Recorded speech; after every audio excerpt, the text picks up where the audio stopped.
yang ditarik dari kain yang basah. Jadi benar-benar sulit keadaannya. Nah jadi setelah itu terus kemudian dia ditunjukin tempatnya di neraka, dan itu adalah siksaan pertama dia yang paling berat. Dan setiap waktu ketika dia terus kemudian sudah di tanah, dia akan terus kemudian mengalami ya siksaan-siksaan yang sudah kita tahu itu, siksaan-siksaan alam kubur itu. Di titik ini Ustadz, saya khawatir banyak orang merasakan hal yang sama seperti yang saya rasakan. Apa tuh? Yaitu sedih. Karena dari deskripsinya, ayah saya meninggal seperti yang kedua. Alasannya? Beliau kena serangan jantung dan tersiksa lah pokoknya. Meninggalnya nggak enak. Aku punya kabar gembira. Jadi gini ceritanya.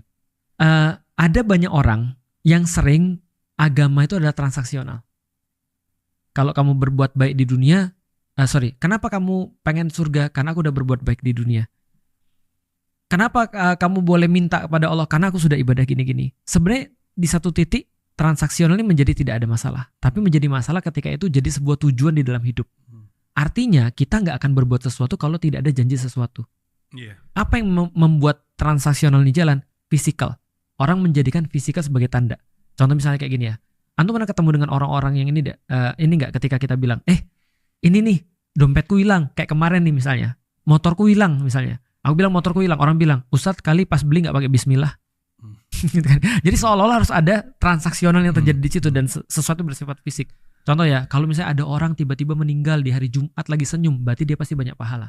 Kalau ada orang sakit jantung terus kemudian merasa kesakitan atau kelelep itu lebih sakit daripada sakit jantung. Itu pasti dia kemudian meninggal karena dia banyak dosa. Apa kabar yang terjadi di Gaza?